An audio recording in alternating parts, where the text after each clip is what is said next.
I think of software and the programs we write as media.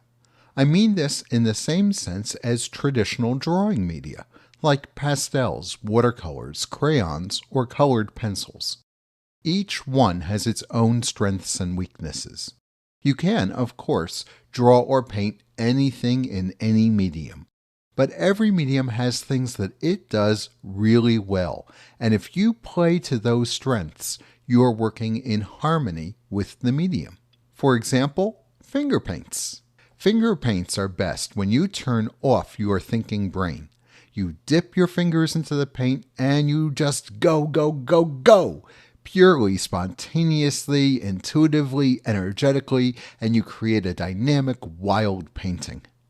If you want to paint with watercolors, you probably don't want to take that approach. If you are using watercolors to paint a quiet and reflective scene, say a pond in the late afternoon, then you probably want to bring to that project a more quiet and reflective attitude. Watercolors respond to that kind of attitude. Every medium rewards some styles more than others, depending on how the medium works and what it does. One of the goals of this course is to help you discover for yourself how to use the software medium in a creative and expressive way. Now you might think that's a long shot, but it's not.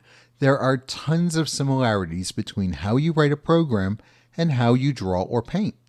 For example, when you're sketching something like a car, you'll often block out your rough shapes first. Then you indicate your tones, you establish your darks and lights, and then when the rough stage is complete, you start adding details, building on your earlier decisions, and reworking them when you change your mind. Programming, the sorts of projects that we'll be considering in this course, works the very same way.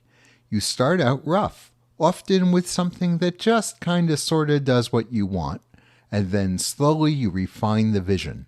You work from the general to the particular, from the rough to the fine. In fact, in processing, your program is called a sketch.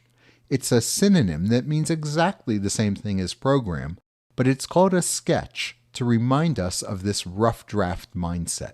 So if programming is a medium, then what's the best attitude to take that opens us up to the possibilities that the medium offers?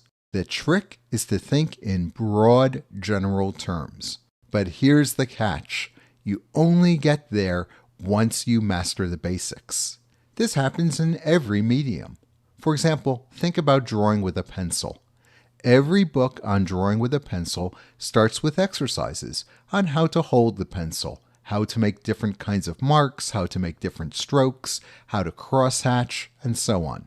Almost every book encourages you to practice those techniques in isolation, one at a time, until you're so good at each of them you can use them without thinking. Then you can start to draw, and keep your mind on the drawing and not the technique for achieving it. That's how we're going to learn processing. In the rest of this course, we'll look at a lot of techniques for creating images, animations, and interactive experiences. Try to practice these in lots of little short programs or sketches.